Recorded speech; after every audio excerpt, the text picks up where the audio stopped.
welcome to episode 5 of Books and Cocktails. So thank you for your continuing support, and so the viewer level is now constant at around 40 people, and I think I'll continue with that, and maybe I'll still get famous one day.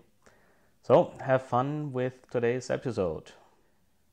Today's book is about thinking clearly, and usually thinking clearly and cocktails don't mix very well, but there's an exception, which is these morning pick-up cocktails, pick-me-up cocktails like Bloody Mary and so on.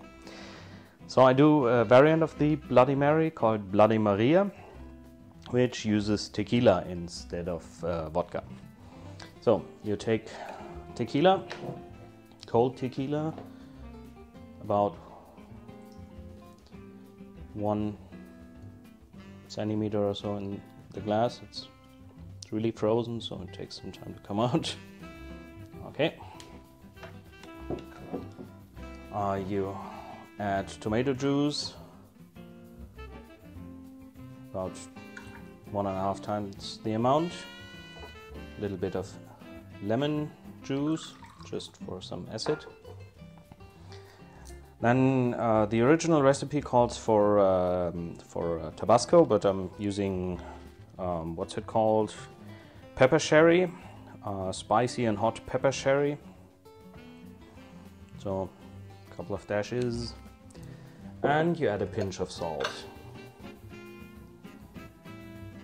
And then you take some celery and use it to stir, and that's the Bloody Maria.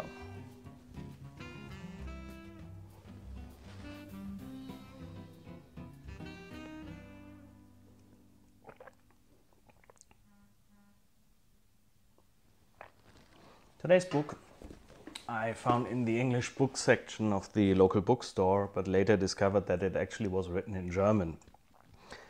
So, The Art of Thinking Clearly. It is written by Ralf Dobelli, a Swiss economist and philosopher. And while preparing that book, that episode, I found on Wikipedia that there seems to be some discussions if this book is actually a plagiarism or not. So, independent of the outcome of that discussion, the book is a summary of the work of others. Dobelli is doing a journalist's job here, and he's condensing and merging different works into his own book. The book summarizes 99 different cognitive biases or thinking fallacies which make us take bad decisions or make us see the world differently from what it is. There's no real connection between the various chapters, but they provide a good overview of the most common thinking errors. And these errors range from simple cause-effect mismatches to more complicated statistical misinterpretations, like regression to the mean or other wrong correlations. So, for example, regression to the mean is just the fact that after an exceptional good thing, usually things get worse, and after an exceptionally bad thing, things get usually better. So if you miss that basic fact, you come up with ideas that shouting at a bad student makes them better and applauding good students makes them worse. There was actually a lot of studies on that. So the book gives a good overview of all kind of problems in normal thinking and overall kind of biases which taint your decision-making process. It reads quite well, and the small chapters make it good for reading in a bus or at a cafe. And it's a very good starting point to select further readings.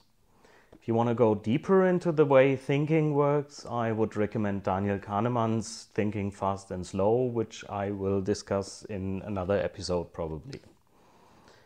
So today's book, The Art of Thinking Clearly by Ralf Dobelli.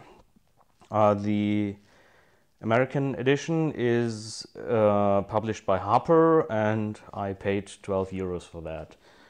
The link is below. So have fun and try Bloody Maria.